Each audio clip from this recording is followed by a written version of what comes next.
very much for coming to today's Dementia Advocacy Canada's presentation. The title of it is called The Power of Remote Cognitive Rehabilitation. Our guest speaker today is Dr. Megan E. O'Connell, and she's from the University of Saskatchewan. And we are quite excited to have Megan today. So just a quick drop of the bucket on who Dr. Megan is. She received her PhD in 2008 from the University of Victoria Clinical Psychological Program. She was working under Dr. Holly Tuco, I believe, who is world-renowned dementia expert. She's a registered doctoral level psychologist with the Saskatchewan College of Psychologists. That's a handful there, Megan. Some of her research is assessment and intervention for dementia, mild cognitive impairment, and cognitive aging. Dr. O'Connell leads the newly developed rural and remote memory clinic intervention. This is going to be very interesting. This is definitely, I think, a real feather in Megan's cap, as there's not a lot of material on this.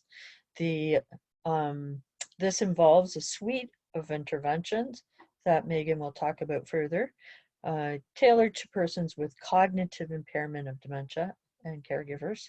And then all interventions are provided by telehealth, so to ensure accessibility for rural families, and are part of a program of research, and therefore there's no fee for the service.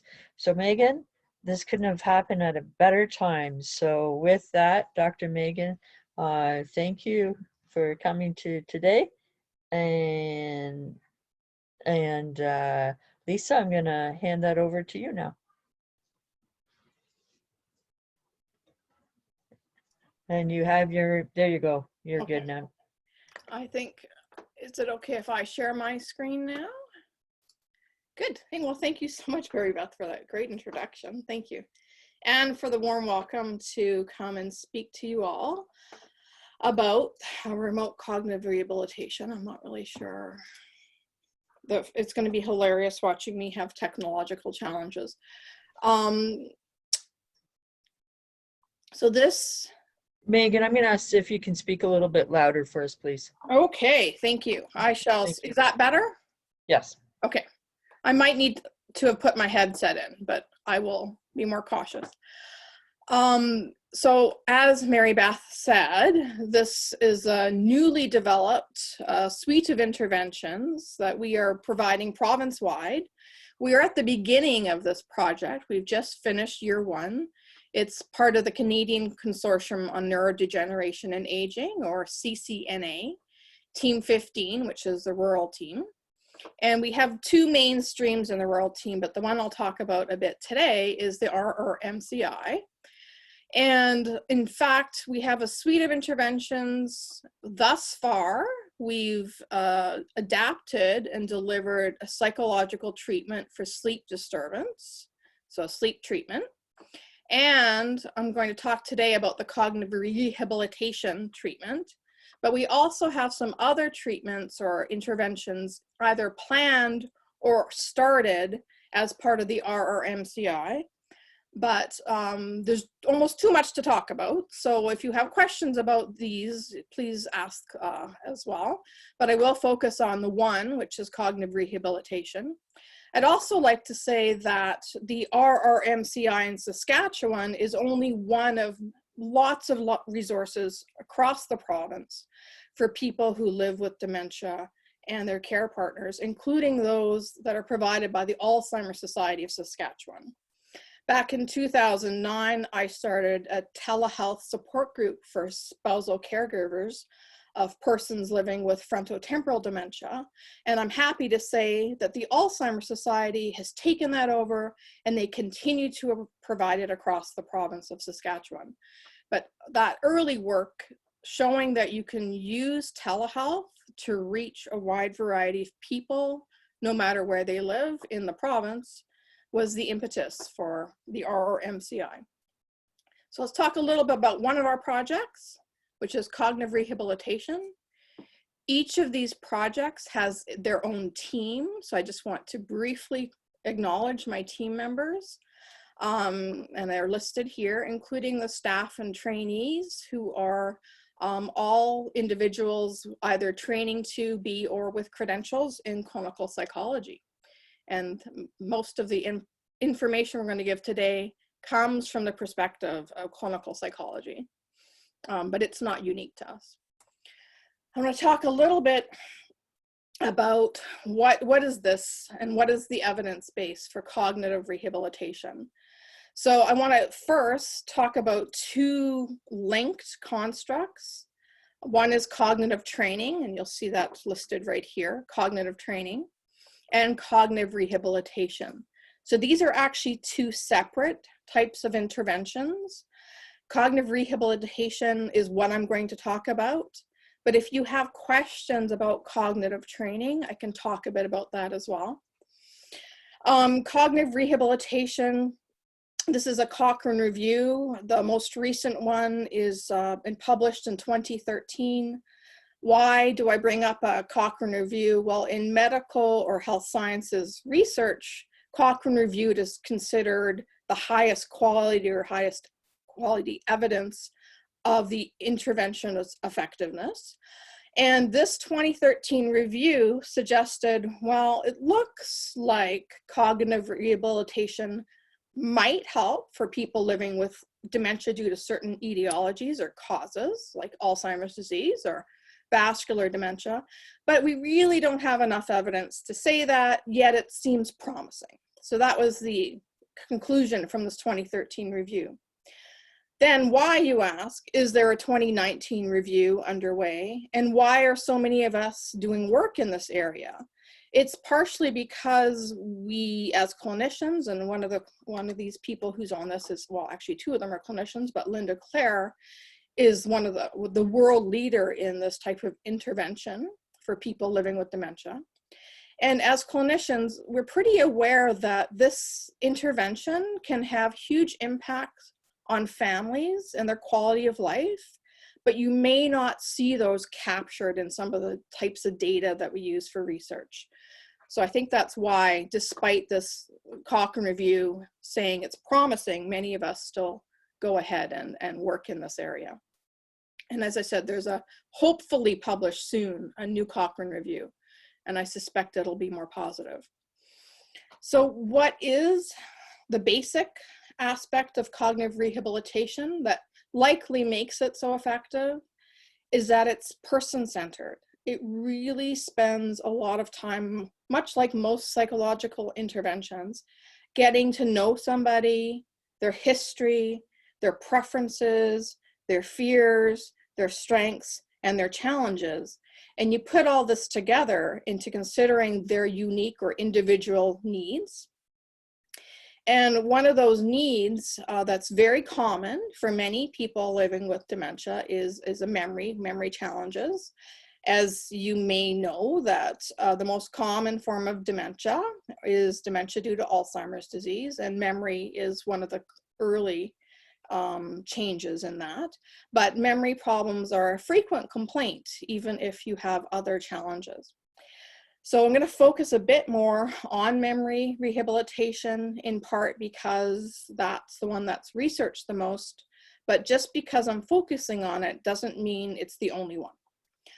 And also it's one that you guys could make use of potentially. So I thought it would be a good one to focus on. One of the principles of that is errorless learning. So what does errorless learning mean? It means doing something over and over, but not making mistakes while you're doing it.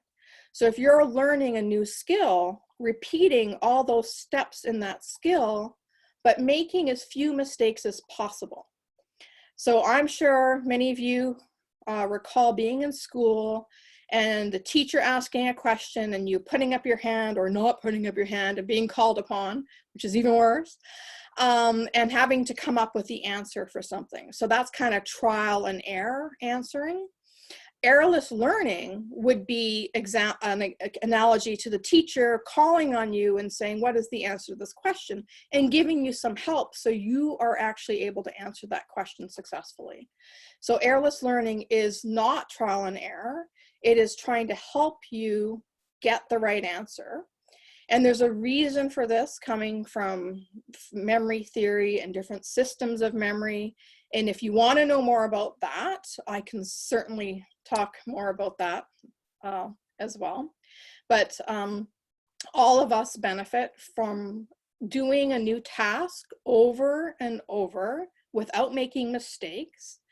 It's very effective for people who have memory problems and people who have general cognitive problems. It's been shown time and time again to be very helpful.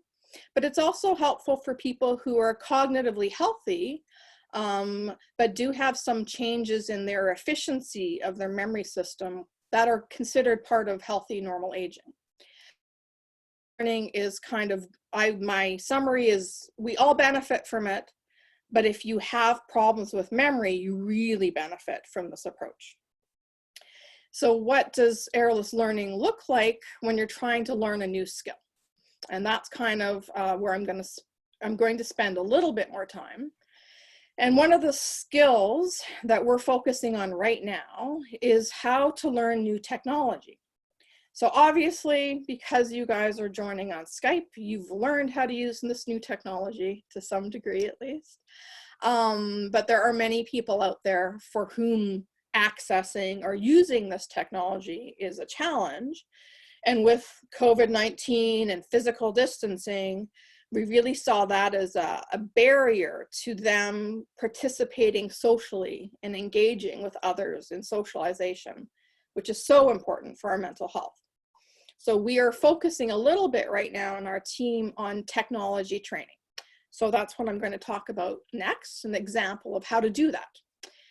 So if you want to help train somebody, let's assume this is somebody with memory concerns. And in fact, I'll give you an example from my work with somebody who had not dementia, but an acute injury, a viral injury actually, to the brain that caused problems with new learning. And this person was unable to learn anything new.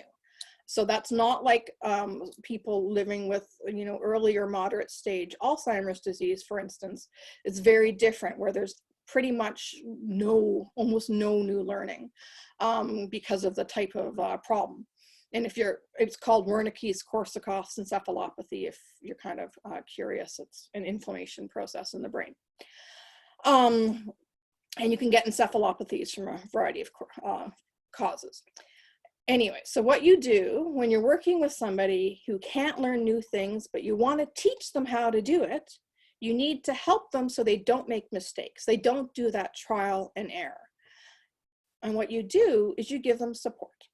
So one of the things we did while working with this individual who had anterior problems with new learning is we made a task analysis. I took a task, which at this time was entering a prompt or a reminder into a calendar system. And I went through every single little step involved in that process, including getting out the list of how to do this. Then next, opening up a web browser, how to do that. Then next, how to sign in, etc. I hope you get a sense of just kind of the detail of steps involved and how to do it. So if you want, and I think you can make use of this in your own life, is making a nice list of all the steps involved in a task, and then trying it out with somebody and seeing, did you miss something in your list? Or did you make assumptions about what they knew how to do? So a good task analysis list is one that makes no assumptions about skills at the beginning, and then you can tailor it to the person you're working with, of course. But you don't want to err on the side of making assumptions. So this is a task analysis. So this is a thing you use when you're trying to train a new skill and help them have errorless learning in that training. So what you can do is use the task analysis. You can either walk them through how to do that. We call that a full cue. You can read them the instructions to help them know what the next step is. We call that a reading cue. Or you can say, okay, they've done a few steps, and you say, okay, well, what do you do next? That's a specific questioning cue, helping them remember, okay, there's a next step. An even more subtle cue is allowing them and helping them pause to think about what's next. And then no cue is when they've kind of mastered the skill, or at least the step. So you'll notice that in this cueing hierarchy, this task list is always there. And I see a cue, and am I allowed to look? Okay. This task list is always there. Megan, can I pause you there for a sec? Yes, you can. Okay, thank you. A couple of things. One, this recording that is happening right now is going to be available, as will the slides. And I think that answered the two questions. And then I would just put it out to the crowd. Are there any questions for Dr. Megan at this point? But you did ask me to pause after slides, and I completely went into it and forgot. We're here to help you. Errorless learning. Thank you for the cue. So if there is something that you would like to ask.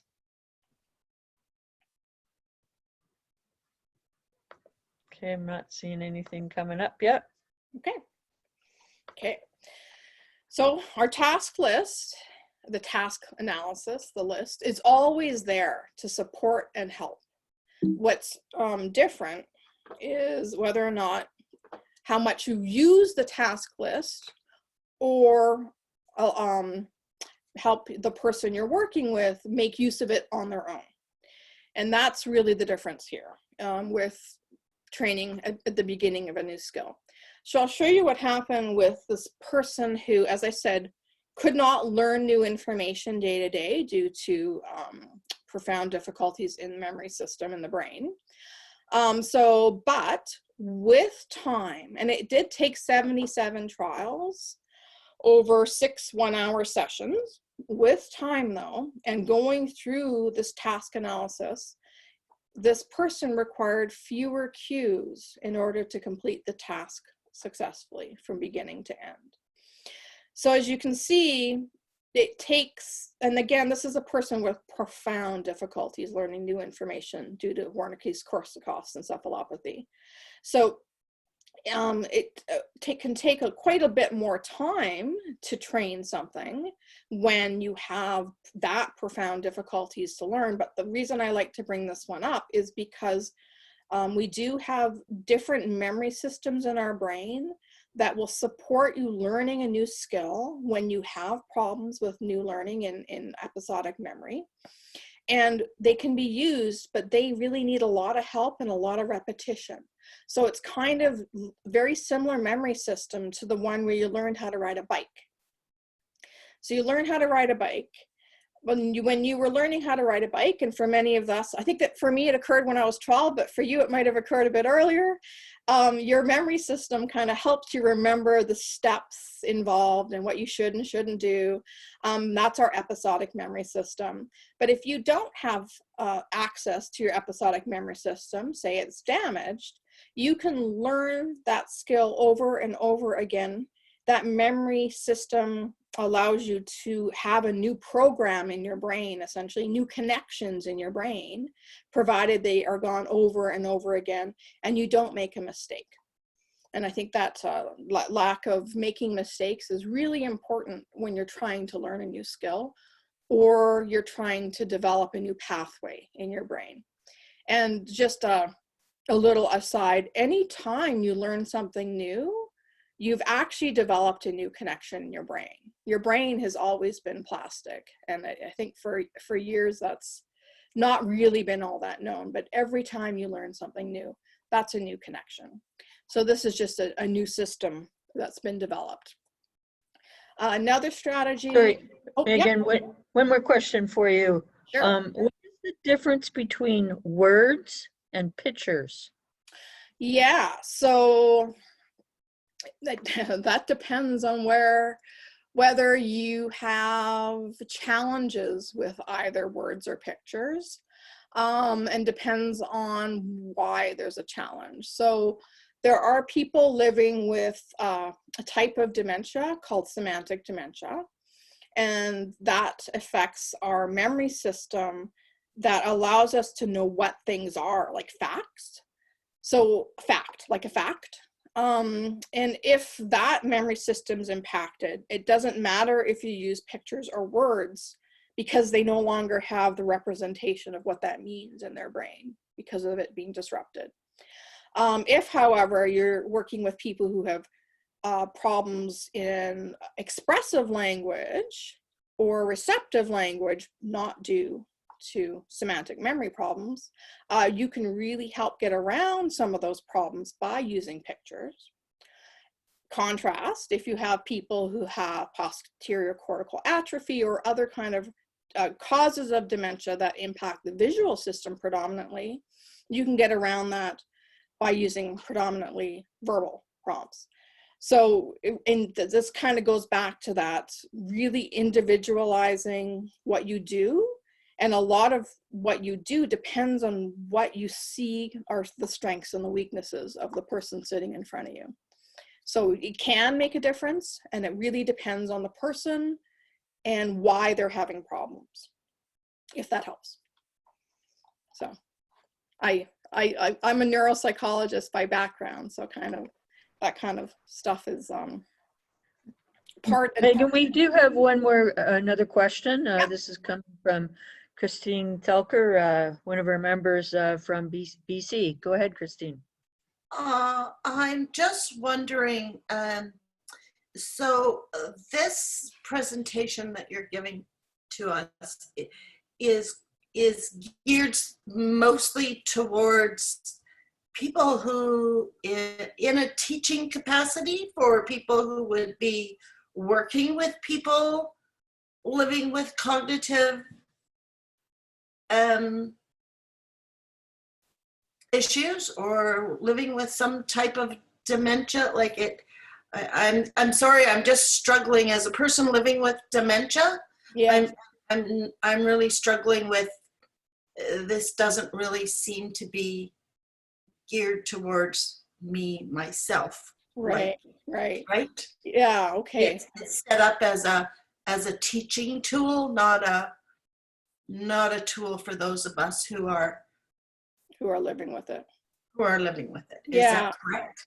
Yeah, I'd say when I thought about giving this talk, it was as a teaching tool of what can be done, what things can help potentially, and potentially too, for people who are living with someone with dementia and they want to teach them a new skill, maybe they could use some of these techniques. But to start them yourself, potentially this could be helpful too, Christine. Learning a new task, taking steps to do that task, and then also maybe taking that idea that trial and error, or trying to remember to do something, or wanting to help yourself that way, might be helpful to give yourself supports and cues in your responding to things. So some of the families I work with use trial and error when they're living in their situations, because they think that's good and helpful. And I would say that if you want to teach a new skill, actually a lot of supports and strategies around the house is what's most helpful. So maybe does that help a little bit?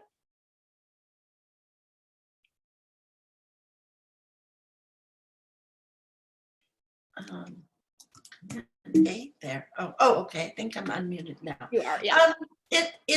It does. My next question in hearing your answer, though, would be,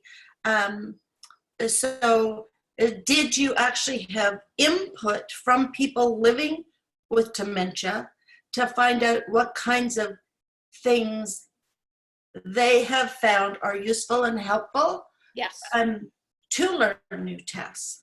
Yes. So did you have their input? Absolutely, yes. So that's part of that individualized aspect, is really working with them. And when you're thinking about how to train a new skill, it's really critical to look at what's worked for you in the past. What have you done? What are the habits you have in your life that work for you? And more importantly, what is your challenge right now? What is the goal that you want to work on? So we try as much as possible when we're trying to work with you on a challenge to really think about what's worked for you in the past and how can we make use of that to help you with your new challenge. So that's pretty critical, yeah. Okay. Thank you. Thank you. And I promised I wouldn't skip slides, but now I'm feeling, okay. So, spaced retrieval is another method. It's just another method of trying to support people in new learning. And again, this is much more, and I think this is was a great question, Christine, much more geared to people who are doing this with others. But maybe I think my next slide is a bit more, this is what we wanted, this is what made a difference in our lives, and then I'll talk about how we worked with this family to make that happen. So I think that might help. We had a couple who I'll call Alice and Andrew, and they had challenges because Alice was living with dementia due to Alzheimer's disease, and it frustrated her quite a bit and her partner quite a bit. So they both had similar goals, that she didn't have a lot of memories from her life and her accomplishments, which used to mean so much to her. So we worked with the family over several sessions, several weeks, and created a photograph and memento book that was their family photos, her childhood awards, diplomas, retirement party photos, vacation photos. And then we took, there were 20 of these in total, and we took 10 and we trained her how to, from her life, details from her life. Now those details did come from her partner as well, but went through these pictures and used spaced retrieval techniques to train her or remind her about her details from her life. So that's training set 1 in the darker red here, or brown. And she did remember these quite well with our method of spaced retrieval, which is asking her information from that picture. And as she gets it right, we increase the interval a bit. And what do we do in the interval? We have fun, we talk about other things, we distract each other, we enjoy, have a nice enjoyable time. And then we go back, oh, this picture, can you remind me or tell me what was going on in this picture? And that's a spaced retrieval technique. And as Alice was able to do this more successfully, we increased that interval. So asked it over a longer period. And you can see here that she was able to remember things more. The pictures that we trained, the 10 we trained better with our method. And then we also asked her every time about the ones that we didn't train. So just repeating the same exposure, but didn't train the recall set 2, which is the one in the red, until this point where I have this line. And then we started to train recall set 2. So you can see here, she remembered these details from her life with help with spaced retrieval. That's an errorless learning technique. But here, she didn't get that training for this set until this point, and then her recall of this was better. And the reason you ask, well, how is this that helpful? Well, this was, first of all, their goal, but we also saw a lot of unplanned benefits that weren't captured in these data. The family talked about spontaneous elaboration on the photos. And once we got Alice into these memories that she was now successful on, she would tell you stories about her life and begin to reminisce. And reminiscence itself is a very powerful, positive intervention for those living with dementia. And then we also heard from her spouse how in the home, when families visited, they began to use this memory album that we'd created together and we worked on together. And she was participating in conversations in a way she hadn't done for years.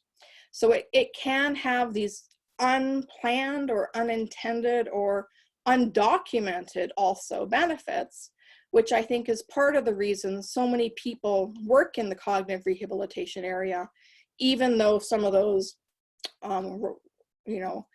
randomized controlled trial or the considered high quality evidence medical data don't show as strong a benefit. It can make a really big difference in somebody's life if it's done with what they want.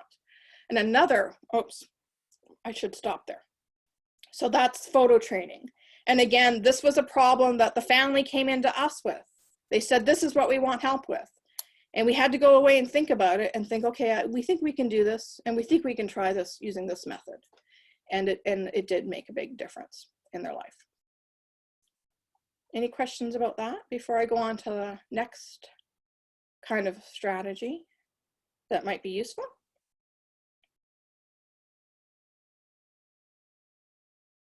Okay. Another strategy that's really useful and something, if you don't already have, is a strategy like a memory book. Now, some of this phrasing came from the early 2000s, back when things like your smartphone or other kind of digital things weren't around.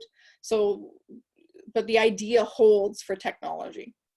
And a memory book is something that includes important things for you, about you, and it can be modified and changed. So some of the work I've done with people with memory problems is working with them to create a memory book that works for them, that they know how to use. And then we use some of those training principles that I showed you earlier, that trial by trial training, the task list training, that repetition over and over again with lots of fun in between, because nobody wants to do something tedious. And we've been able to use that to help them make use of their memory book and have it integrated into their daily lives. So it can really help. But it can also be technology based. It's not something that has to be a physical book. But again, some of those decisions really depends on you as an individual, what you like to do, what works in your life, and what you want to do. So those are pretty key aspects to anything we do with somebody who has dementia and who comes to us wanting help with one of their challenges. We can't help with every single challenge, but we can at least try to help with the challenges. And they're very different. Everybody's challenge is different. Every person is different. So the intervention is different. Is there any questions at this point?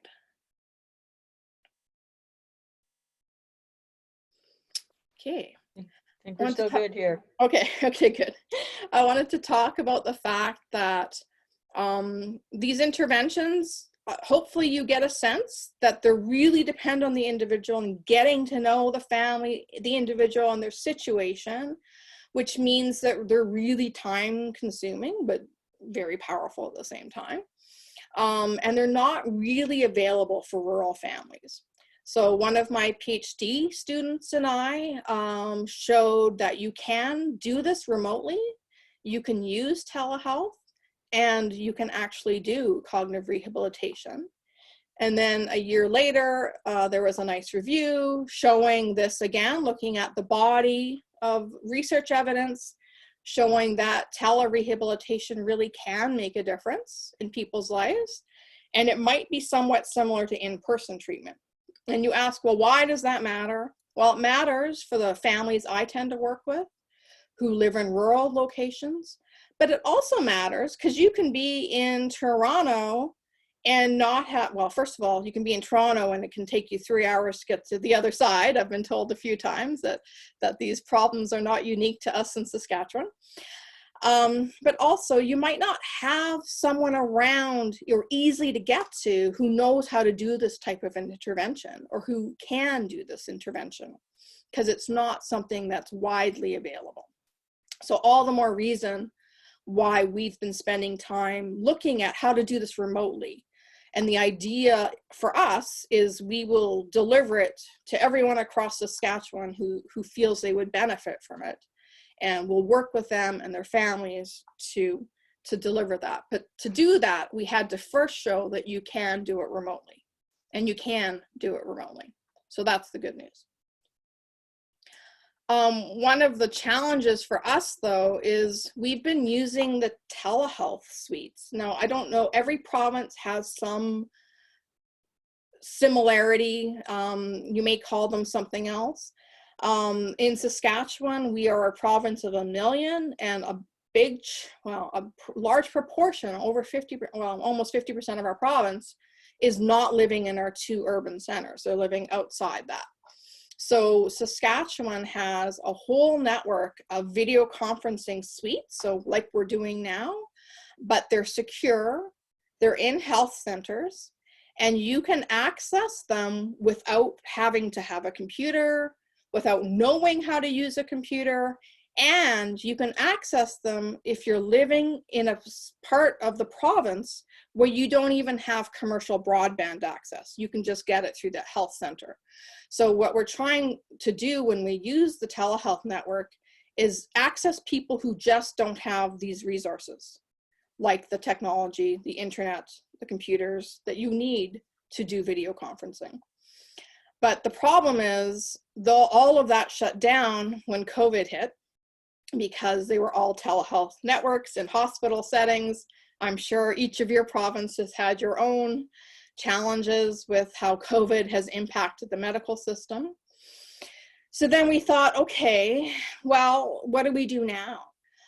So then we thought, well, there are people, so I know we're not getting everybody, but there are people who have this technology. They have broadband, they have computers or tablets or iPhones or other phones. They just don't really know how to use it to socially connect. Can we make use of what we know about training, new things, and we do this over the telephone, which is a whole new challenge because it's a lot easier to see and interact and see what somebody's doing. It's really nice to sit next to them and do it, but if you physically can't do that, video conferencing is the next bet. Now what we're doing is doing telephone based, is trying to walk people through how to learn a new technology skill using the telephone in order to help them get on to video conferencing with their personal computers or their tablets or their laptops. And again, much like everything else in cognitive rehabilitation, very individualized. It's based on what we think of as your strengths and weaknesses, but also your technological readiness. What if the first time, and we're seeing a lot of this, and maybe you even have people in your lives, you know, like this, the first time in their lives they're getting something personal, like a personal tablet, is because of COVID. And the only way they used to access others is through public resources like the public library. Well, all of that's closed now. So now you're in your home and you may not have the way to connect with others in your life in the same way. So how do you start learning that new? And that's what we're working on right now by using telephone. Yeah. Dr. Megan, I have 2 questions coming in. One is, do you or your team, are you able to work with people in other provinces or territories? And the second question is, the work with the federal government about providing high-speed internet to all Canadians, regardless of where they live. Do you see this as, like, how far off are we from that one? Okay, that's a great question. Okay, so I wrote a grant in early 2000s in Saskatchewan that was based on video conferencing.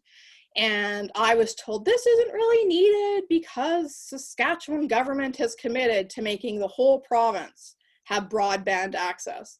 That was early 2000s, or well, that was a long time ago. More recently, the Saskatchewan government said it's not economically feasible. We can't do it. So if the federal government comes in, which is great, I think it's a fantastic, I heard this initiative and I said, good luck. If the federal government comes in and makes it happen, I would be ecstatic. I think it'd be amazing and wonderful. But I will tell you that we did have a similar initiative in the province of Saskatchewan. Maybe we're unique, maybe we're more distributed than other provinces, I don't know. But they found that they could not do it. So what they said is, we've done it because they offered satellite access. So that's not quite the same. And it's not quite the same for two reasons. One is it's not not necessarily as high quality broadband for video conferencing. And two, it's very expensive. So I do wish and hope the federal government's success in doing this. But if they're going to be successful, they have to make it not cost too much money for Canadians, because that's another barrier right there. So that's a little soapbox of mine. And the second one is, another soapbox I might get me on, is the fact that currently in Canada, all healthcare is provincially regulated. Therefore, we can't provide services across provinces. To be able to do that, I would have to get registered with another province and have my healthcare regulated at another province level. And one of the things that I have wanted to have happen, and I really think with this new advent of remote healthcare that's coming up because of COVID-19, is I hope it does change, is I should be able to get a virtual license and be able to give you support and services no matter where you are in the country. And I would like to see healthcare change the way it's regulated so that can happen. But that's, again, me on my soapbox. I think I saw another question come up. Yeah, we'll just keep going with the question for now. So the next question is, are there guidelines or templates for creating task breakdown lists, such as for an activity that a person living with dementia who lives on their own needs to do or likes to do, but can't always remember all of the steps involved? The simple answer is no. But the more complicated answer is maybe I should write some. Because I think that's a great idea. So yeah, because so let me think. How might you do this? I think working with somebody in your life to go through the task that you like to do and talk out loud what those steps are, and maybe they can help you develop that task list and then give it to you and have it for you in a spot that works for you in your life. So so that's another part of the COG rehab, is really kind of figuring out what works in your home environment and what would you actually make use of. Because it doesn't do any good to have a wonderful list of how to do a task that you want if it's sitting on your fridge and your task is in the living room, for instance. So just those kind of small things. You know, so without being able to obviously go into your home, but we can virtually go into people's homes with video conferencing now, in Saskatchewan, sorry. But you know, maybe somebody in your life can help you develop that. You can develop part of it, see how it works, write kind of modifications to it as it breaks down for you, because many people, and then maybe this is your experience, is some days you have better days and you're more able to remember to do things, but other days you're not as good. And who knows, it could be you know, not sleeping as well, or it could be a variety of reasons. But really, maybe what I'm hearing is you want this there for those days where things aren't as good. So on days when you are feeling a bit, you know, more able to do this, maybe jotting down a task list for yourself might be really useful. And part of the reason why I have a lot of hope that I think this is something you could do, and I'm not guaranteeing it's going to be successful because this is why we have this therapy, but I see so many families come into the clinic and they are natural cognitive rehabilitators. They're doing this in their daily life. They figured out these systems. They're making it work.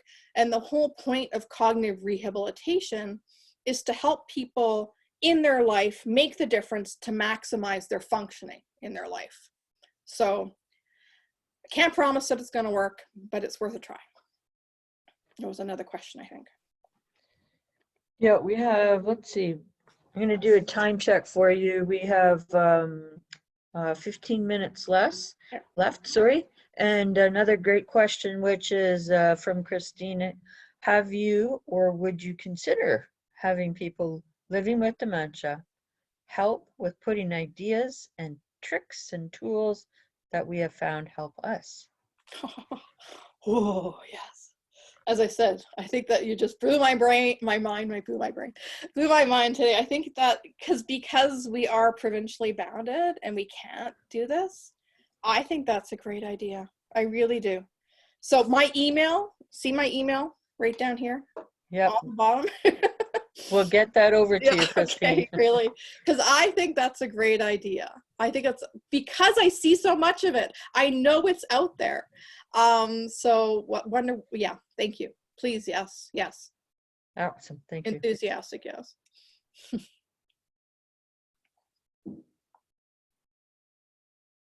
Okay, I didn't see a question pop up. Am I right? You're good to go. Good to go. Okay. I really wanted to get to the slide about this. So again, not that this is the only way to do this. So I guess that's what the other thing I want to say. I think there are many different ways to maximize your functioning in daily life. But if you are at a loss, or it's something that you can't help yourself with, or your family can't do within its unit, when we work with people, we are trying to think of these guiding principles.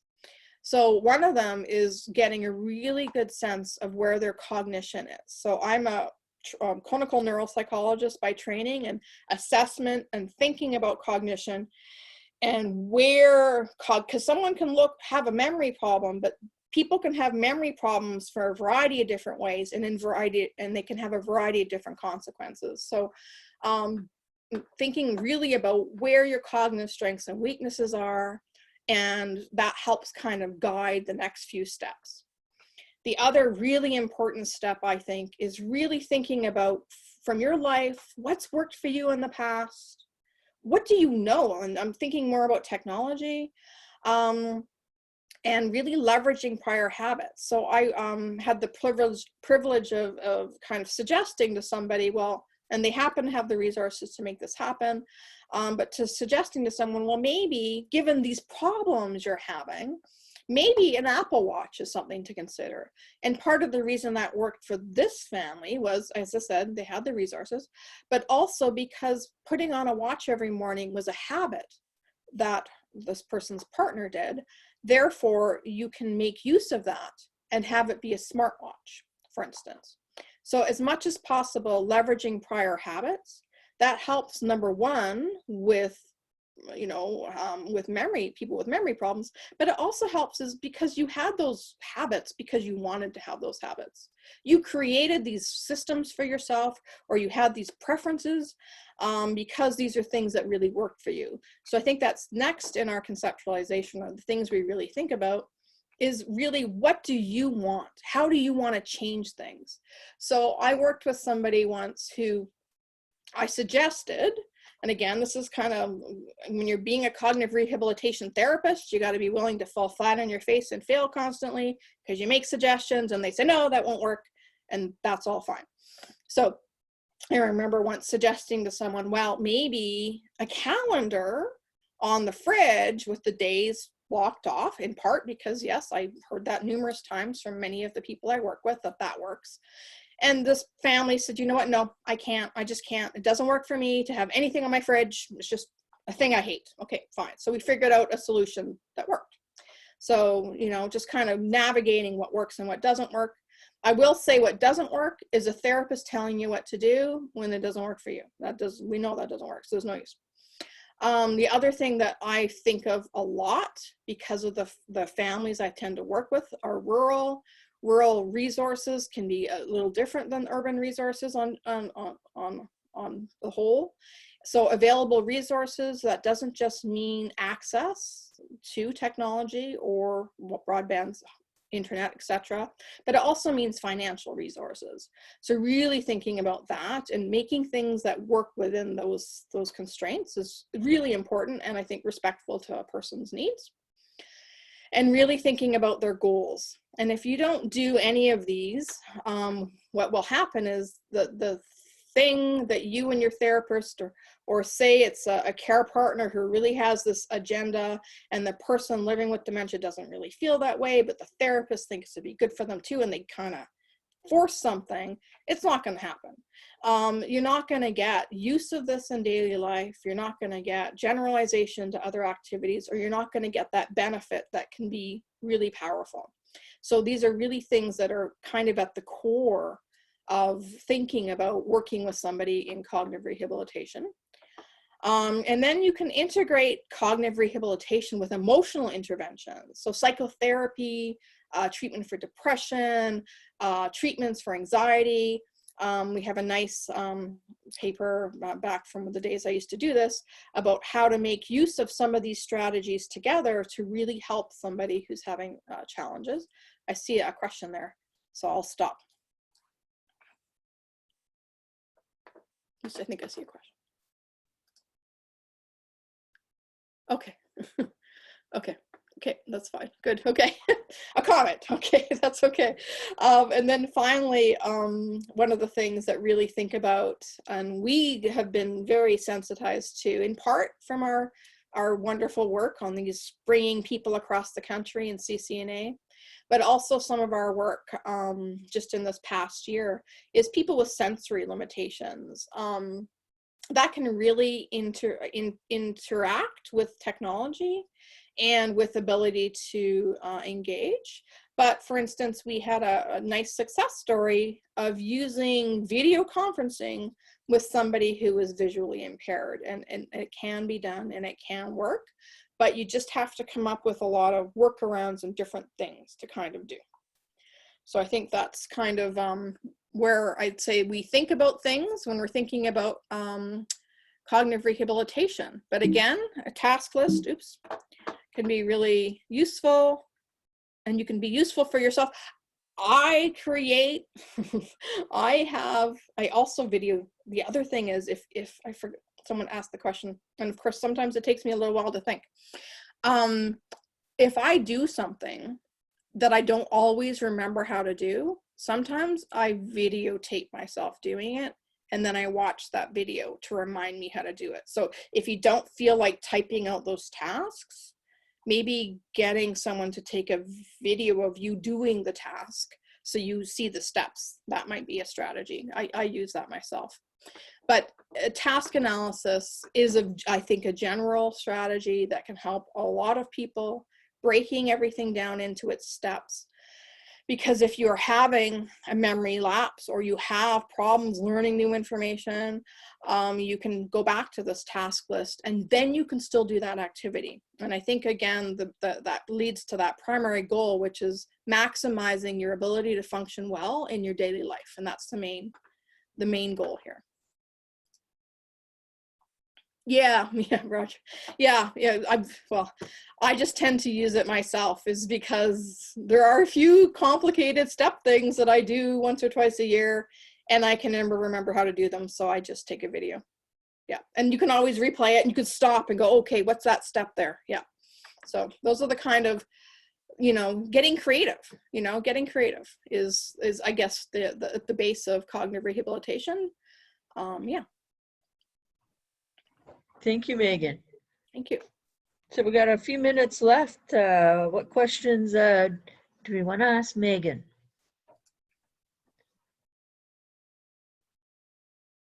Any hands up? I have a couple. Sure. If I'm allowed Thank to you. ask questions. Hang on. Thank you. This was a wonderful presentation, right on.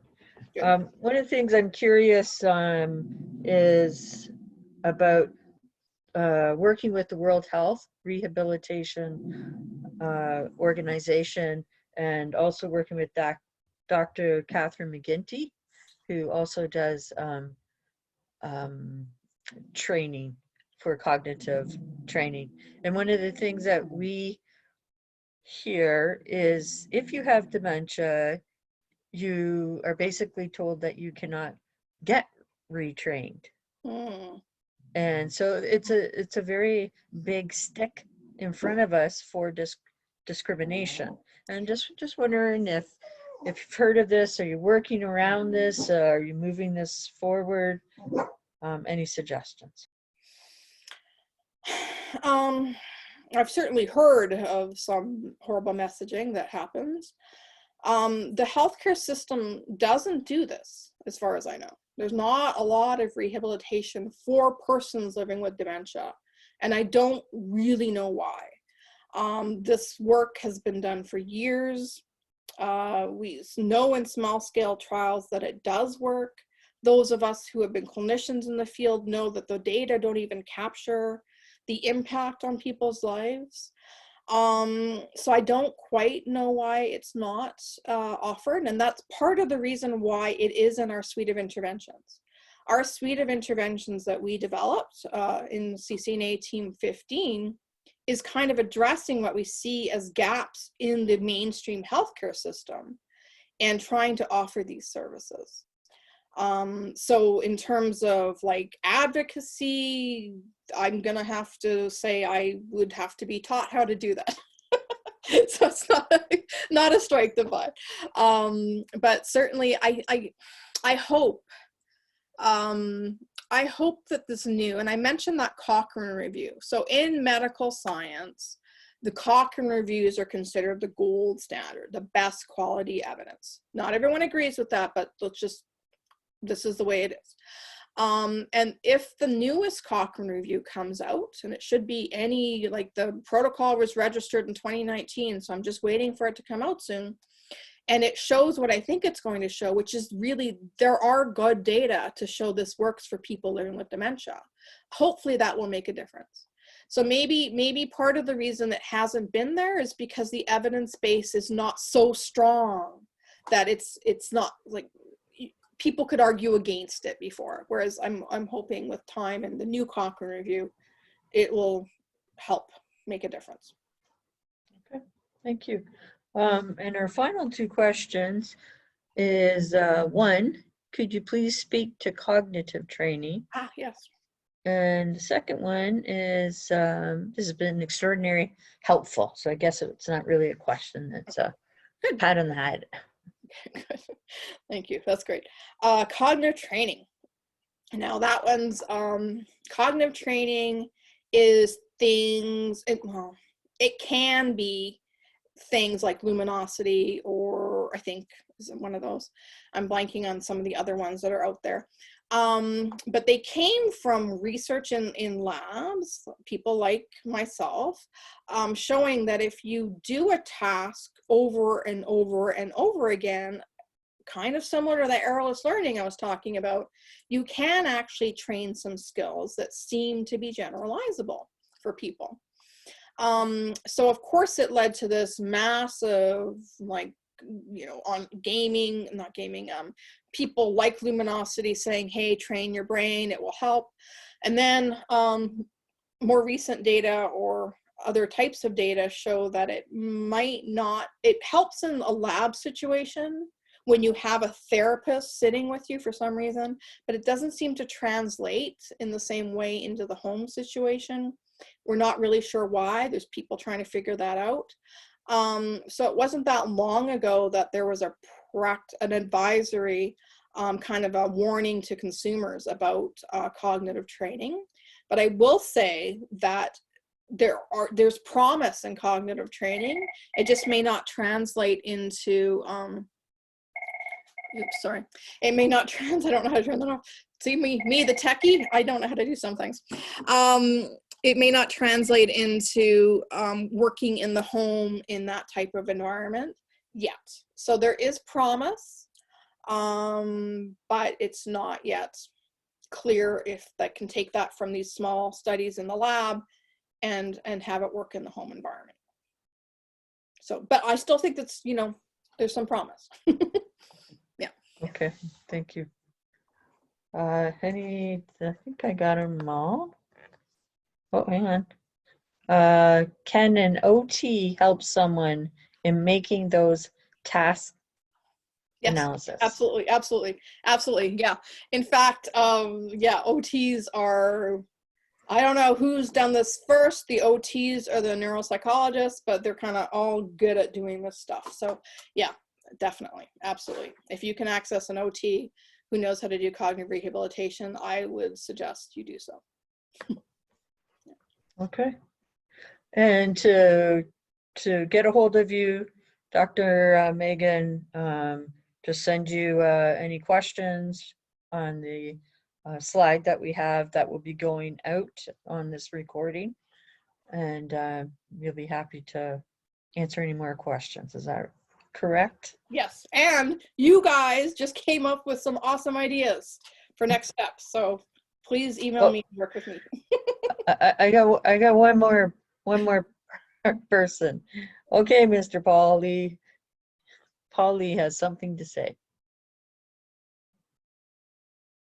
Okay, Paul, you're good to go. Okay, can you hear me now? Yes. There we go. Yep. Okay.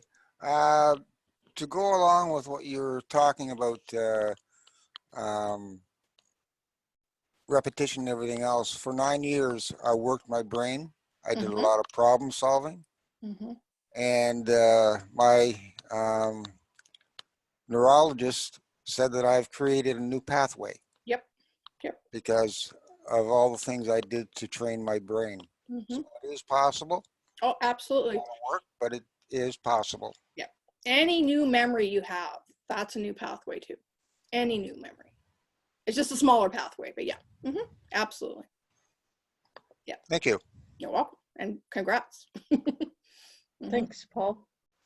A nice thank you for you, Dr. Megan from Petra. Thanks for a very interesting presentation. Would like to follow up with Dr. Megan, and she's from South Africa. Oh, cool. Very cool. And we also had Kate from Kate from Australia was also here today. Kate Swaffer. Oh, cool. So a bit of an international flair. Obviously, that I think is an indicator of really the interest level. Mm-hmm. And in particular for people living with dementia, there's a lot of discrimination around this. Mm-hmm. And we want this. So we're challenging organizations who are putting blocks in front of us. So Megan, really appreciate you coming today and talking about this. I have a feeling you're going to have lots of people to contacting you. And if you need some help with this, then feel free to reach out to Dementia Advocacy Canada, because we'd be happy to give you our 2 cents. So Awesome. if there's anything else, or what do I have down here? We opened a new adult cognitive wellness center, and we do a virtual one now. That Ooh. just popped up. That's amazing. There you go. Yeah. So Where's on that? behalf of DAC, thank you very much, everyone. We hope you have a great day, and we hope you are staying safe. So thank you. you. Thank you. Bye-bye. Bye.